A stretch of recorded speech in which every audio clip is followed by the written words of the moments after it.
ముఖ్యమంత్రి రేవంత్ రెడ్డి ఎడ్యుకేషన్ పైన ప్రత్యేక శ్రద్ధ పెట్టడం సంతోషకరమని ప్రభుత్వ విద్యా సంస్థలు పనిచేసే గురువులు విద్యార్థులపైనే కాకుండా ప్రైవేట్ విద్యా సంస్థల విద్యార్థులు మరియు గురువుల సమస్యలపై ప్రత్యేక చర్యలు తీసుకోవాలని ప్రైవేట్ విద్యా సంస్థల్లో పనిచేసే గురువుల ఉద్యోగ భద్రత వేతనాలకు సంబంధించి ఫోకస్ పెట్టాలని Gurudakshini private teachers and lecturers association రాష్ట్ర అధ్యక్షులు విజయ్ కుమార్ నారమల్ల కోరారు.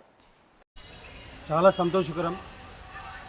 తెలంగాణ రాష్ట్ర ముఖ్యమంత్రి రేవంత్ గారు విద్యా సంస్థలపైన విద్యపైన అట్లాగే గురువులపైన ప్రత్యేక శ్రద్ధ వహిస్తూ ఫోకస్ చేస్తున్న విషయాన్ని మేము స్వాగతిస్తున్నాం.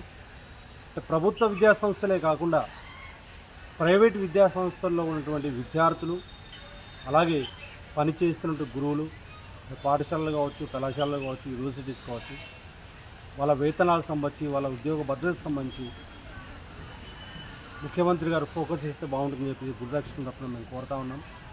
అట్లాగే వీళ్ళకున్న సమస్యలు ఎవరికి చెప్పుకోవాలి, ఏం చెప్పుకోవాలి, ఎట్లా చెప్పుకోవాలి అనే విషయమై ఒక కమిటీ కూడా ఏర్పాటు చేస్తే బాగుంటుందని చెప్పేసి మేము కోరుకుంటా ఉన్నాం. సంతోషకరం. ఇంతవరకు ఏ ప్రభుత్వం కూడా గురువులకు సంబంధించి ఫోకస్ చేయలేదు.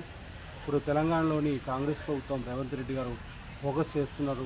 దీన్ని మళ్ళీ స్వాగతిస్తూనే ముఖ్యంగా ఈ ప్రైవేట్ విద్యా సంస్థలు పనిచేస్తున్నటువంటి గురువులకు సంబంధించిన బాధల్ని పరిష్కరించాలని చెప్పేసి గురుదక్షిణ తరపున నేను Vijay Kumar normal private teachers and lecturers association state president. Thank you.